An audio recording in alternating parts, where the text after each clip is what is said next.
Hello, everyone, and welcome to the Golden Astrologer Podcast. I'm Deb McBride, and it is Easter Sunday, 2021, April 4th. So, I hope whoever is celebrating Easter is having a lovely time.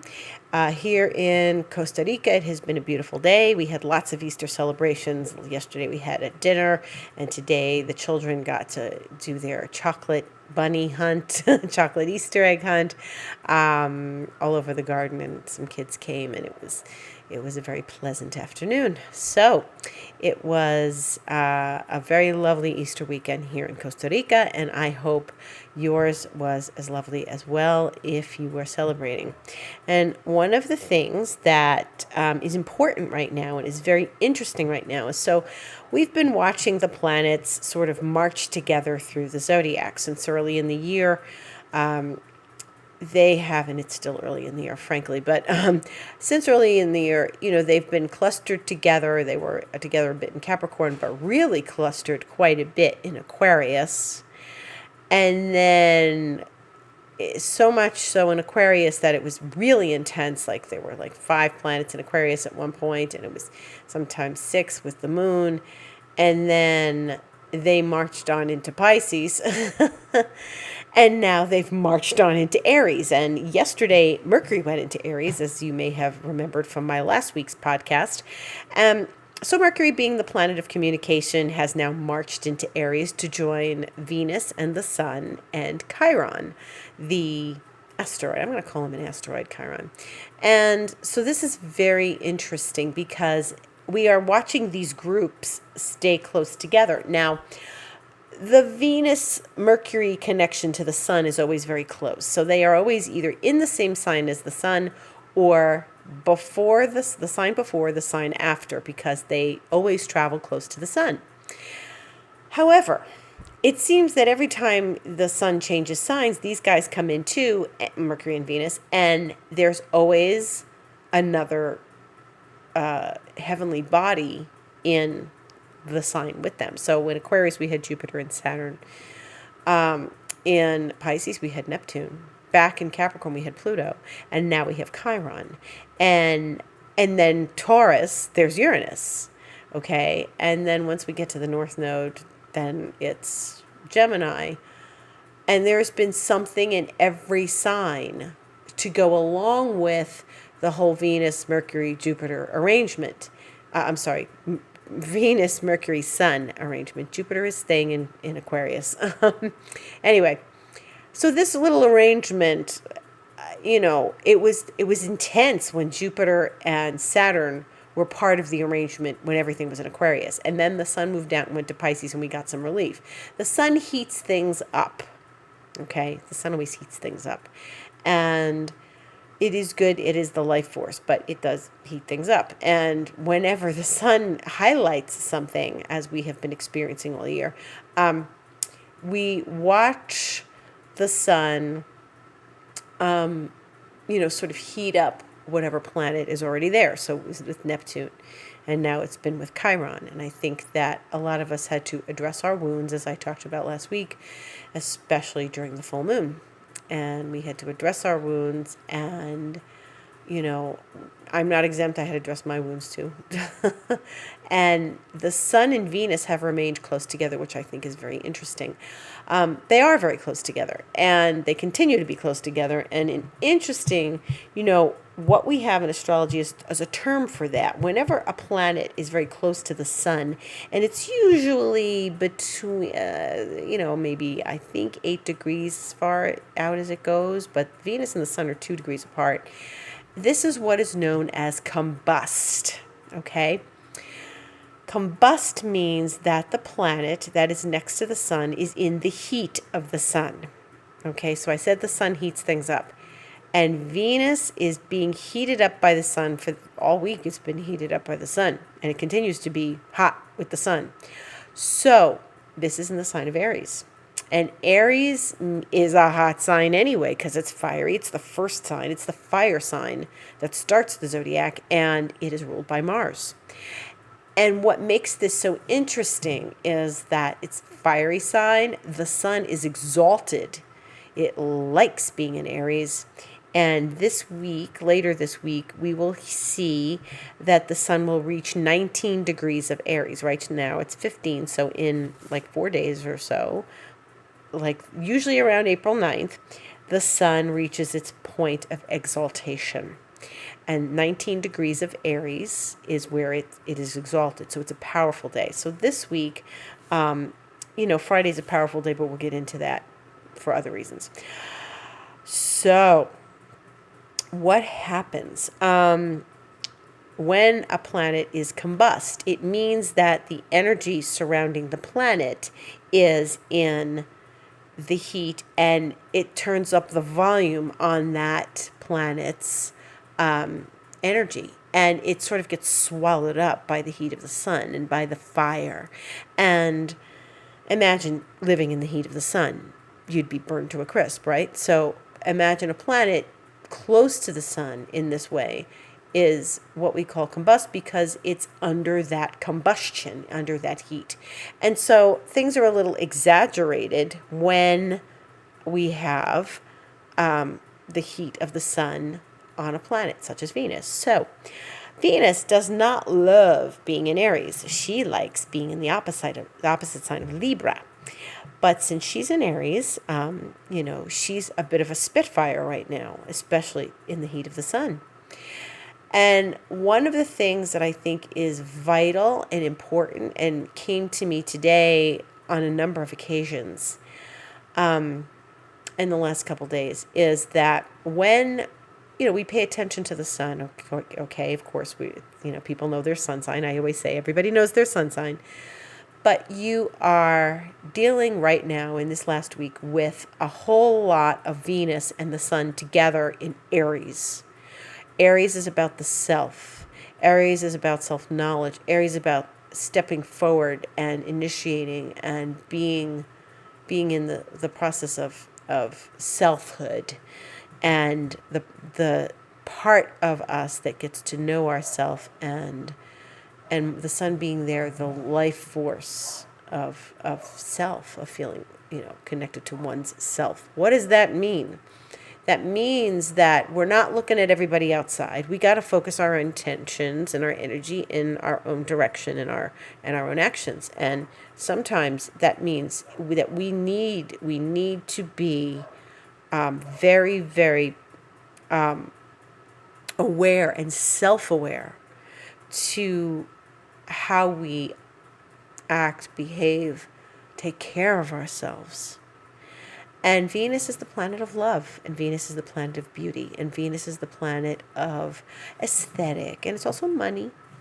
But when I think of it in Aries, I think of it as that like kind of spitfire, flirtatious, maybe very beautiful, but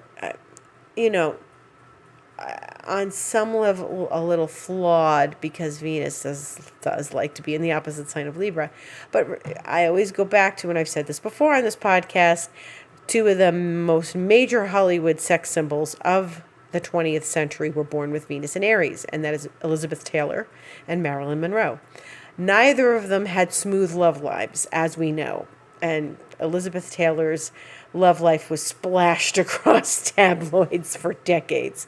So, and it's interesting, Vanity Fair wrote an article. They had an article in Vanity Fair that is still on their website about when she met Richard Burton, and how she she had lost her husband, Mike Todd. He had died in a plane crash, and then she was friends with Eddie Fisher and Debbie Reynolds, and she basically insinuated herself into their marriage, and Eddie Fisher left Debbie Reynolds for Elizabeth Taylor.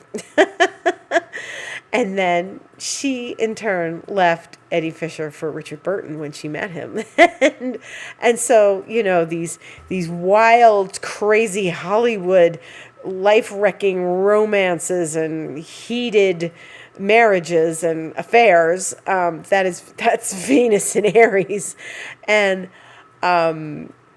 And I remember in the Vanity Fair article, it said, like when this was going on, they were calling all sorts of scandals. First of all, they said she stole Eddie Fisher from Debbie Reynolds, and she, you know, got involved with Richard Burton and blah blah blah, and they said this is when she became Elizabeth Taylor for once and for all, like the Elizabeth Taylor that we grew up with. And she was highly philanthropic and a very kind person, and she was a Pisces.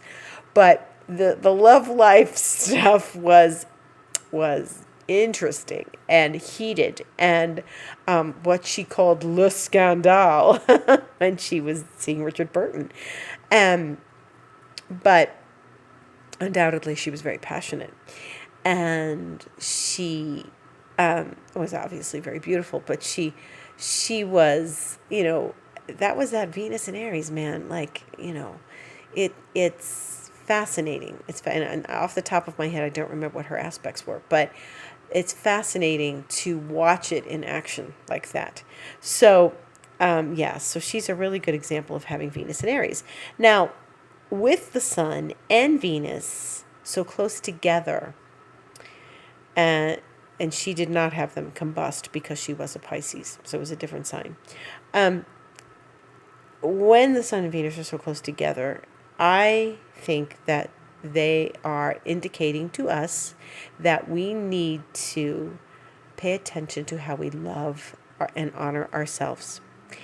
And it is in the sign of Aries, the sign of self.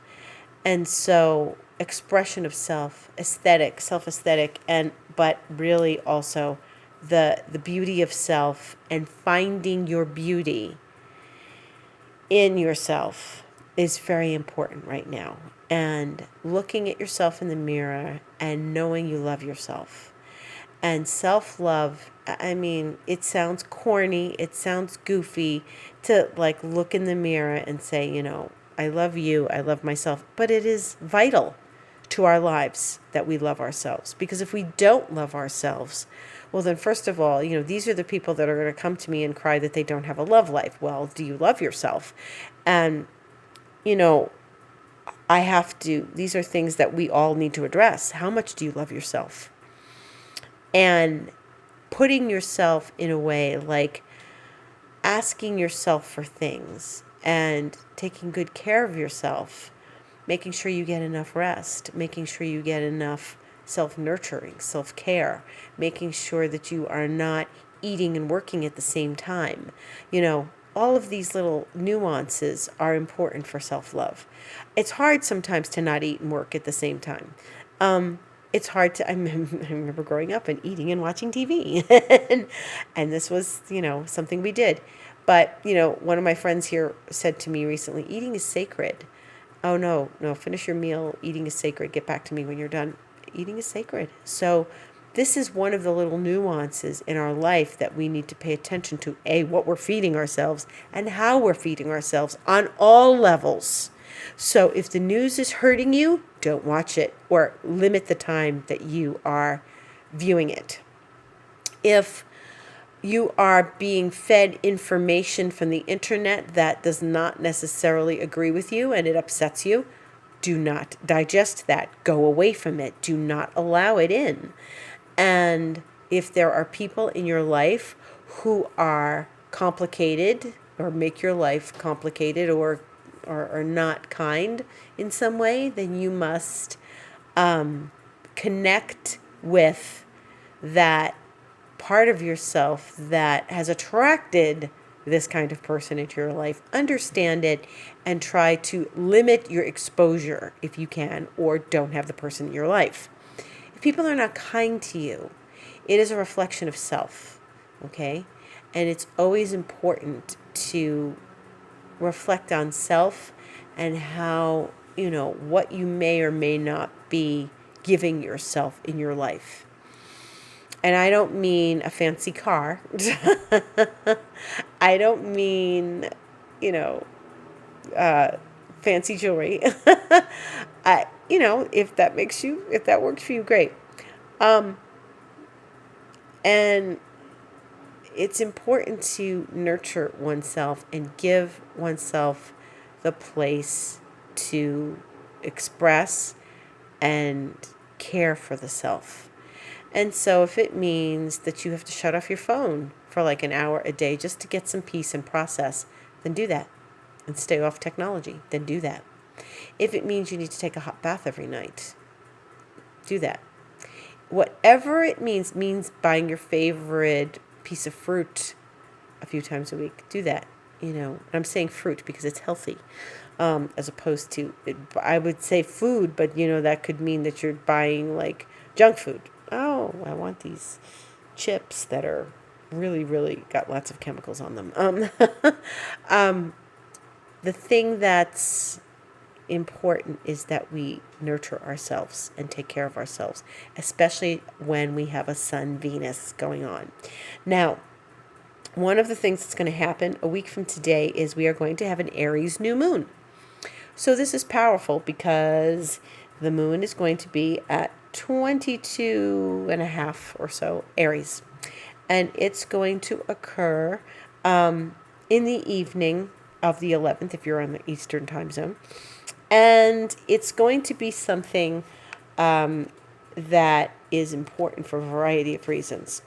And why do I say this? Because, it's 10:30 actually, so it's a little later than evening. It's like around the time we're going to bed, but in the Eastern time zone. But what's important is that it is still close to Venus. So on Sunday of next week, we are still going to have the sun and the moon. Now, so then the moon is good. New moons mean sun and moon together. And the new moon is going to be close to Venus. And what it's going to do, it's going to visit the sign of Aries starting on Friday. It's going to move into Aries. And it's one of the things that's important. It's going to be very late. It's going to be probably the wee hours of Saturday morning, that the moon moves into Aries. And then it's going to, what's very important is that now we're having an additional heavenly body in the sign of Aries. Once again, the cluster continues. So we went from a cluster in Aquarius, a cluster in Pisces. Now we're having a cluster in Aries. So at that point, we're going to have the sun and the moon, Mercury and Venus, that's 4 planets, plus Chiron, the asteroid, in Aries. This is a lot of fire, a lot. And the moon in Aries is a little impatient. So we need to be patient with ourselves. Now, before the moon passes over and connects with the sun, it is going to conjunct Chiron on the evening, Saturday the 10th. And it may trigger some of the wounds we talked about last week. Just be aware of that when the moon goes to Chiron. And then when we get to Sunday and the sun and the moon are together and having the new moon, that's a hell of a lot of energy. That's a lot of energy. So if you feel very agitated or feeling in a way that you are like really experiencing too much energy Sunday night, try to get yourself to calm down, because if it's Sunday night for you and you're not in a part of the world where it's daytime, it may be a lot when you're trying to go to sleep that night. So the sun and the moon are going to still be very close to Venus, and several hours after the new moon, the moon will conjunct Venus. And what's interesting about that is that it's, it's going to go void of course right after that on Monday. And it's going to be like very early Monday morning on the Eastern time zone, like 8 a.m. or so. And, as you start your day, next Monday, you'll have the sun and Venus and the moon very close together. And we're going to have that anyway. Venus is still close to the sun and all on Sunday. But this is not just, so this is incredible, right? So now we've got the sun and now last week we had, again, it's a similar thing. We had the sun is staying very close to Venus, and the sun and Venus were close, and they made their conjunction last week. And then we had, the moon in opposition to that, but they were kind of close to Chiron. Now, what we're having is, then that's not now, but, a week from now on the 11th, we're having the sun and Venus together with Pluto. Because Pluto's in Capricorn, and the sun and the Venus and the moon are all going to square that Pluto. And Venus will be directly squaring Pluto on the 11th. So when we're having the new moon, right around the same time, Venus and Pluto are going to be squaring. Well, this is complicated because now not only do we have all these planets in Aries, but now they're going to all start squaring Pluto because it's in Capricorn. Now, what's a square? As I've talked about before, it is a challenging aspect. It asks us to navigate energy between Aries, the self, and Capricorn, which is the greater world at large. It is the reputation. It is one's reputation, one's place in society. And it's when we start to feel, like it's our career and those kinds of things. But it's also authority figures. So there may be some clashes in the news, authority figures and stuff. Don't worry about it. Keep going. One of the things that's so important is that we are working to get our self to a point where we are feeling loved by self. And then we're going to have this experience where it's Sun, Moon, Venus, and that's all good for loving oneself. And then it's going to square Pluto, which is highly transformational. So it's going to light up Pluto, which is the planet of darkness. It's the underworld. It's the unseen. And so we are looking at ourselves, looking at the authority figures in our lives, and because Pluto's in Capricorn, and it's important to pay attention to all of it, to pay attention to ourself versus the authority figure, and where all of that, how that all sort of jives. What's interesting is that Pluto is also very passionate, and Venus to Pluto is very passionate. And Venus is extremely hot. And that now, as we know, and then she's going to square Pluto. So if you're feeling feisty or just sexy, sexy's better than feisty. We want to try to keep the anger levels down to a minimum because Pluto can get hot under the collar. And Aries is definitely hot under the collar. So what you want to do with this energy is be extremely creative if you can. Think outside the box, be creative. Pluto is very creative when it's with Venus and Pluto. But they're also very sexy. And they're also very, they can be very determined. Pluto in Capricorn is very determined. And anything in Aries is very determined. So I would say this is a hot aspect next Sunday. And so do be aware of that. Do be aware of your temper. Do be aware of, now, Venus's relationships, right? Pluto is sexual relationships. Pluto is powerful relationships. Pluto and Venus squared could be power struggles, could be something intense in your passionate relationships, could be something really unveiling, because Pluto is very much about, going into the darkness and embracing it and shining a light in there. And so the sun is very bright in Aries. And so the sun and Venus sort of coming a little bit at odds with Pluto and the moon, the illumination, the possibilities for illumination about one's own relationships, about one's own relationship to self-love, and the darker qualities that are on the other side of what happens when we don't love ourselves is really, really apparent under this kind of condition.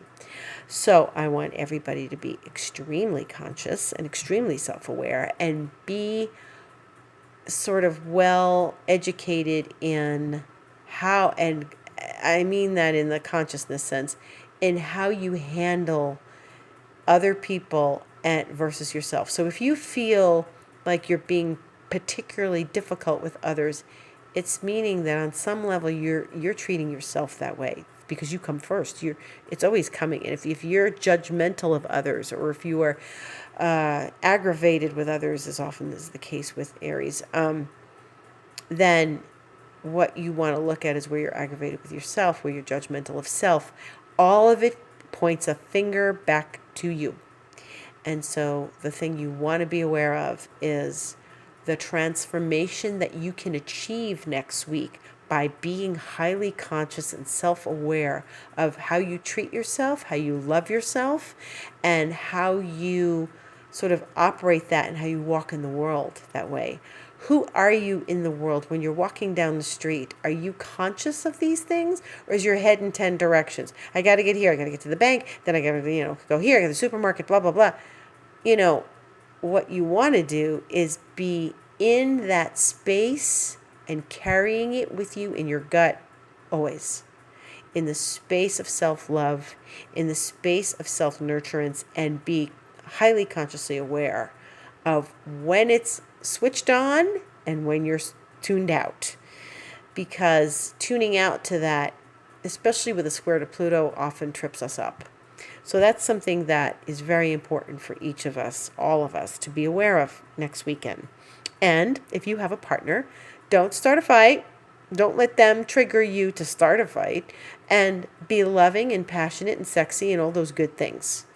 And find the balance between self and other in that relationship, and between yourself and your ambition. Don't let your ambitions run you ragged where you don't love yourself. Remember, we're dealing with Capricorn energy.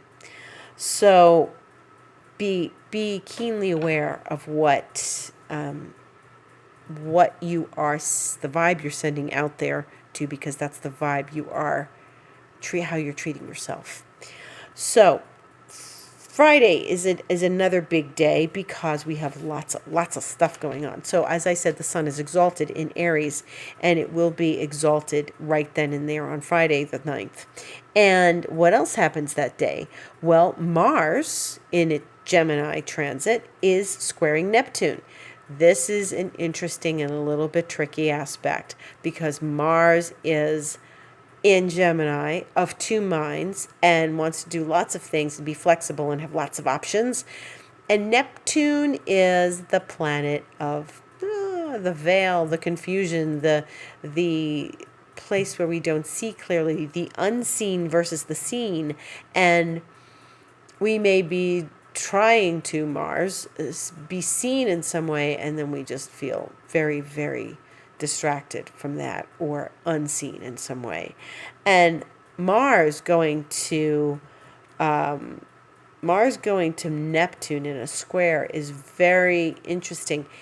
It's not the most friendliest of aspects because Mars is out in the world and assertive, and Neptune is behind the scenes and does not assert. And so if you be very careful. Be careful of your words because it's in Gemini, and be careful of what's going on behind your back because Mars is triggering a Neptune that is in Pisces and not seen. And there may be invisible energies at work, and you find out information, again, Gemini, that is like not, it's like, she's talking about me behind my back. I know that sounds very, very, teenage-like, but she's talking about me behind my back. This is the kind of energy. Mars to Neptune is a little backstabbing. And so I want everyone to be very conscious of how they're using their energy and how they're talking about others, and do it with heart and kindness rather than being gossip-oriented, because the gossip-orientedness comes from Gemini and then Neptune, and things kind of getting in this swirl of gossip and all. Be very careful with that energy. So Mars and Neptune, it sneaks up on you, can sneak up on you. Be careful. This is a betrayal energy. Mars, Neptune, like, can be there and then not. It's a square. This is the first square Mars makes to Neptune since it conjunct last June. And for us here, one of our very beautiful cats disappeared under the Mars Neptune. And I think someone stole her because there were a few things. And it's like Mars Neptune is like a vanishing. And she was a very pretty cat. And, they're out and about on the property, but it's easy that she slipped out and I had the feeling someone took her. She was stolen. Because that's like a betrayal, a stab in the back. But we'll never really know. Maybe we'll find out something on the square, but I doubt it. Because it's a tricky one, because the moon was void that day, so I don't think we'll ever really know what happened to her. But it reminds me of that. It's that trickery or deception. There's some sort of deception there. So just be very aware of it.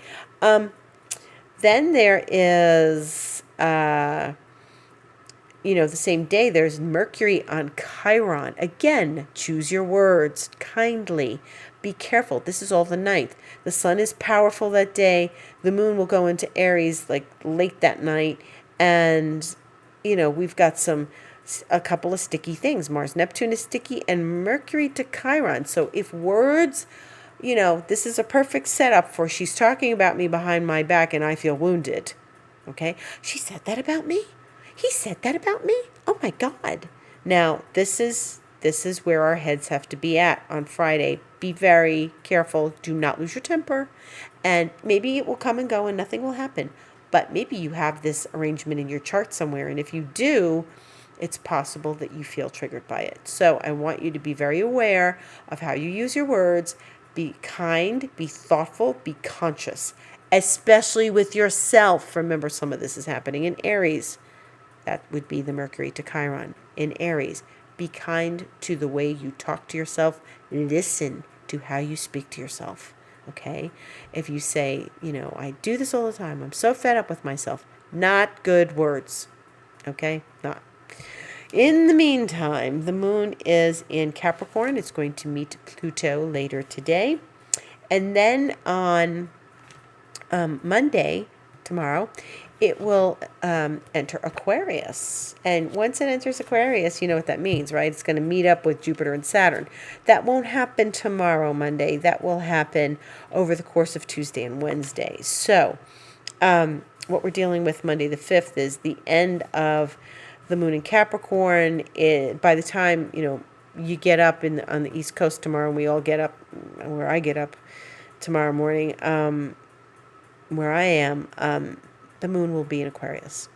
And it will stay in Aquarius for a couple of days, Tuesday and Wednesday. And Tuesday, it's when it reaches Saturn in the wee hours of Tuesday. And then it will reach Jupiter in the wee hours of Wednesday. So we've got the moon in Aquarius. Things will be eclectic. Things will be fun. Things find good, interesting, creative things to be doing. The moon enters Pisces on Wednesday at 4:30 p.m. Eastern Time. It will be void from 6:05 a.m. Eastern Time. So that means it's void a good portion of Wednesday. If you have things happening on Wednesday, it may not be the best time to start something new. So let's try to be aware of what we're doing and try to not do anything brandy new from 6:05 a.m. to 4:30 p.m. Eastern Time. Thursday, the moon is in Pisces. Friday, the moon is in Pisces, goes void at 7:48 p.m. Eastern. And then we'll enter Aries really 2:11 a.m. Saturday, the wee hours. And that's when we start getting ready for that big new moon. New moon in Aries is fiery. So light a candle, make a wish, take initiation, and remember that it's squaring, it's going to be squaring Pluto. And that it's important to not allow yourself to get hot under the collar and just do something that's transformational for yourself. Initiate transformation in your life and love yourself. That's the most important thing you can do right now. And at any time, but particularly right now. Love yourself and be kind to yourself. And then you'll be kinder to others and they'll be kind to you. Okay, thank you for listening. Happy Easter. I'm Deb McBride. And if you'd like a session with me, please join me at thegoldenastrologer.com. Just click on book online and you can be taken to what you need. And I'm on Instagram at the Golden Astrologer. I'm on Twitter at Deb Astrology. And here I am on this podcast on Sundays. And if you would like further information, I'm teaching classes. If you'd like further information, drop me a line, info@thegoldenastrologer.com. Thank you so much. Best wishes for a beautiful week. Gratitude to all of you for listening. And hey, a shout out to the people in the far places of the earth who I find I'm listening to me. That would be Slovenia and Russia and the Ivory Coast. And I look at these things on my statistics. So thank you so much for listening way out there, and bring your friends on in. Thank you, and have a beautiful week.